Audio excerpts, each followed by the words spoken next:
പൊതുവെ ആയിട്ട് 6 മാസം 8 മാസം അല്ല ചില കുഞ്ഞുങ്ങൾക്ക് 1 വയസ്സിന് ശേഷമാണ് ആദ്യത്തെ പല്ല് മുളയ്ക്കുന്നത്. പേരൻസിന് കൂടുതലായിട്ട് വരുന്ന സംശയങ്ങളാണ് ഏത് പ്രായത്തിൽ നമ്മൾ ബ്രഷ് ചെയ്ത് തുടങ്ങണം, ടൂത്ത് പേസ്റ്റിൽ ഫ്ലൂറൈഡുള്ള ടൂത്ത് പേസ്റ്റ് യൂസ് ചെയ്യാൻ പറ്റുമോ, അതല്ലെങ്കിൽ ഫിംഗർ ബ്രഷസ് ഒക്കെ യൂസ് ചെയ്യാൻ പറ്റുമോ എന്നുള്ളത്. എല്ലാവർക്കും നമസ്കാരം, ഞാൻ ഡോക്ടർ അശ്വിനി അനിൽ, ഞാനൊരു പീഡിയാട്രിക് ഡെന്റിസ്റ്റ് ആണ്.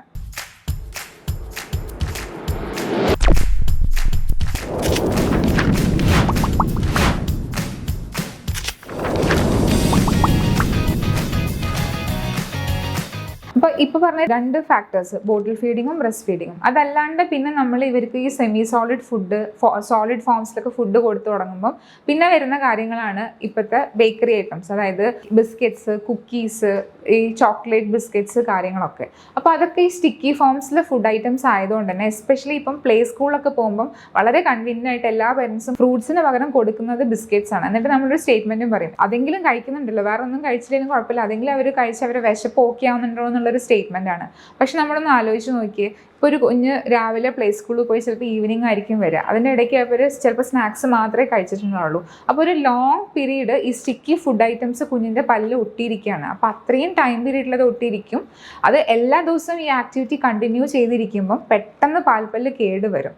ഇതിൽ മനസ്സിലാക്കേണ്ട ഒരു വസ്തുത എന്താണെന്ന് വെച്ചാൽ, പാൽപ്പല്ലിൻ്റെ ഇനാമലൊക്കെ വളരെ തിന്നാണ്. നമ്മളൊരു പെർമനൻറ്റ് പല്ലിനെ കൺസിഡർ ചെയ്യുമ്പോൾ വളരെ തിന്നാണ്. ഇത്രയും പ്രൊലോങ്ഡ് ആയിട്ട് കുറേ നാളായിട്ട് ബിസ്ക്കറ്റ്സും മിഠായിയൊക്കെ എടുക്കുമ്പം പെട്ടെന്ന് കേടുവരും. അപ്പോൾ ഓൾറെഡി പറഞ്ഞ ഫാക്ടേഴ്സ് കൂടാതെ ഇതും ഒരു ഫാക്ടർ തന്നെയാണ്. നമ്മൾ ഫുഡിൻ്റെ ഫോം, എസ്പെഷ്യലി സ്റ്റിക്കി ഫോം ആയിട്ടുള്ള ഫുഡ് ഐറ്റംസും ഒരു ഡേഞ്ചറസ് ആയിട്ടുള്ള കാര്യം തന്നെയാണ് പല്ലുകേട് ഉണ്ടാക്കാനായിട്ട്. ഇനി അടുത്തൊരു കാര്യം, നമുക്ക് എങ്ങനെയൊക്കെ ഇതിനെ പ്രിവെൻറ്റ് ചെയ്യാന്നുള്ളതാണ്. അപ്പോൾ അത് ഓൾറെഡി നമ്മൾ പറഞ്ഞു, ന്യൂ ബോൺ ആയിട്ട് ഇരിക്കുമ്പോൾ തന്നെ നമ്മൾ ഗംസിനെ നന്നായിട്ട് ഓരോ ഫീഡ് കഴിയുമ്പോഴും ഒരു പരിധി വരെ നമ്മൾ അതിനെ ക്ലീൻ ആയിട്ട് സൂക്ഷിക്കുകയാണെങ്കിൽ നമുക്ക് കുറേയൊക്കെ അവിടെ വെച്ച് തന്നെ അതിനെ പ്രിവെൻറ്റ് ചെയ്യാൻ പറ്റും.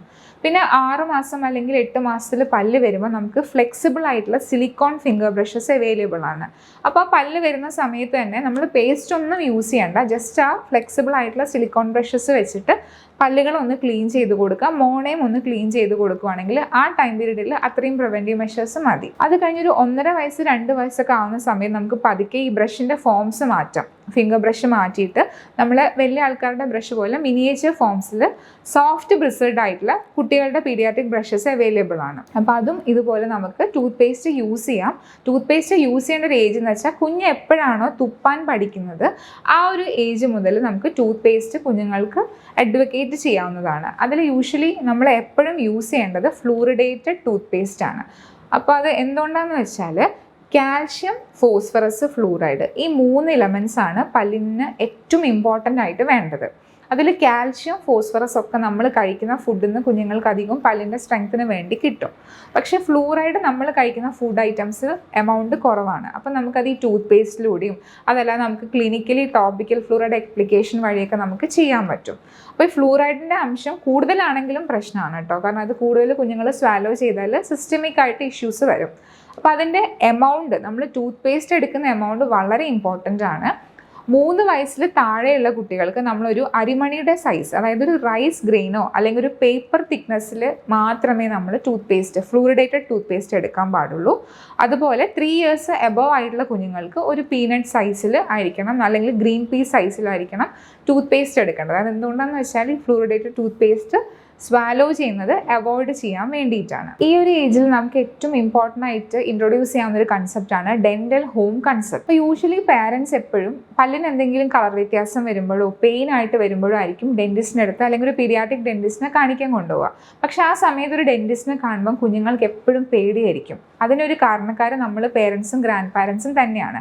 അതിൻ്റെ റീസൺ എന്താണെന്നറിയോ, നമ്മൾ കുഞ്ഞിലെ ഇപ്പം നമ്മളെ ഫാമിലി ഒരു ഡോക്ടറോ അല്ലെങ്കിൽ ഒരു ഡെന്റിസ്റ്റോ ഉണ്ടെങ്കിൽ നമ്മൾ ആദ്യം എന്താ, കുഞ്ഞ് ഫുഡ് കഴിച്ചില്ലെങ്കിലൊക്കെ നമ്മളവരെ പേടിപ്പിക്കാൻ വേണ്ടി പറയും, ദേ ഫുഡ് കഴിച്ചില്ലെങ്കിൽ ഞാൻ അതേ ഡോക്ടറുകളും കൊണ്ട് കുത്തിവെപ്പിക്കും അല്ലെങ്കിൽ പല്ലെടുക്കും എന്നുള്ളത്.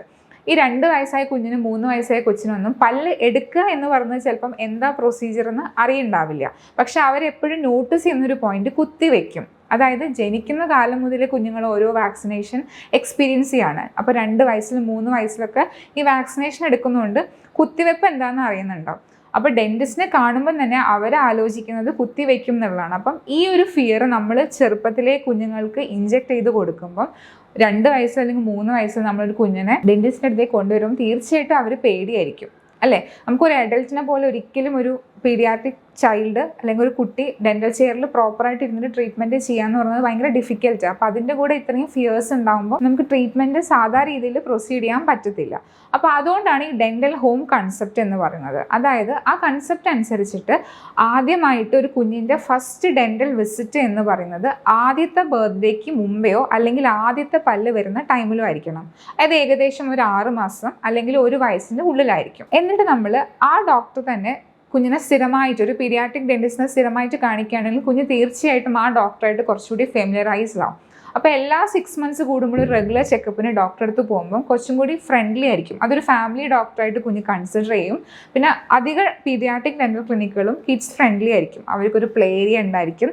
കിഡ്സ് ഫ്രണ്ട്ലി ആയിട്ടുള്ള ഡെന്റൽ ക്ലിനിക്സ് ആയിരിക്കും.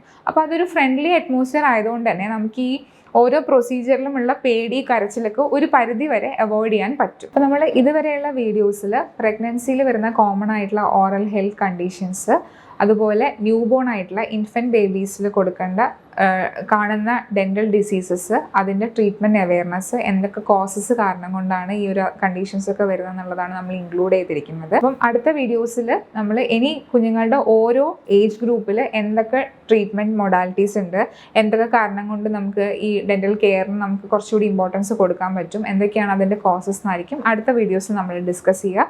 So stay tune. Thank you and bye for today.